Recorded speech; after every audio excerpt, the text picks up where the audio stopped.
There was a lawyer once. His name was Francis Scott Key. He penned a song that I'm sure you're aware of. You've seen it. It's in most hymnals throughout our churches. It's called the National Anthem. It is our song as an American. We go, however, to a ball game. We stand in our church services and we sing the words of that song, and they float over our minds and our lips, and we don't even realize what we're singing. Most of us have memorized it as a child, but we've never really thought about what it means. Let me tell you a story. Francis Scott Key was a lawyer in Baltimore. The colonies were engaged in vicious conflict with the mother country, Britain. Because of this conflict and the protractedness of it, they had accumulated prisoners on both sides. The American colonies had prisoners and the British had prisoners. And the American government initiated a move. They went to the British and they said, let us negotiate for the release of these prisoners. They said, we want to send a man out to discuss this with you. They were holding the American prisoners in boats about 1,000 yards offshore. And they said, we want to send a man by the name of Francis Scott Key. He will come out and negotiate to see if we can make a mutual exchange. On the appointed day, in a rowboat, he went out to this boat and he negotiated with the British officials. And they reached a conclusion that men could be exchanged on a one-for-one basis. Francis Scott Key, jubilant with the fact that he'd been successful, went down below in the boats, and what he found was a cargo hold full of humanity, men. And he said, men, I've got news for you tonight. You're free.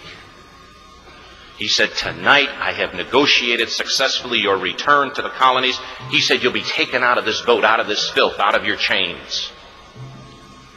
As he went back up on board to arrange for their passage to the shore, the admiral came and he said, we have a slight problem. He said, we will still honor our commitment to release these men, but it'll be merely academic after tonight. It won't matter.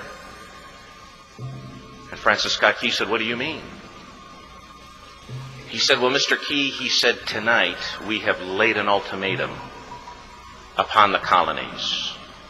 Your people will either capitulate and lay down the colors of that flag that you think so much of, or you see that fort right over there, Fort Henry? He said, we're going to remove it from the face of the earth. He said, how are you going to do that? He said, if you will, scan the horizon of the sea. And as he looked, he could see hundreds of little dots. And he said, that's the entire British war fleet. He said, all of the gunpowder, all of the armament is being called upon to demolish that fort. It will be here within striking distance in a matter of about 2.5 hours. He said, the war is over. These men would be free anyway. He said, you can't shell that fort. He said, that's a large fort. He said, it's full of women and children. He says, it's predominantly not a military fort. He said, don't worry about it. They said, we've left them a way out. And he said, what's that? He said, do you see that flag way up on the rampart?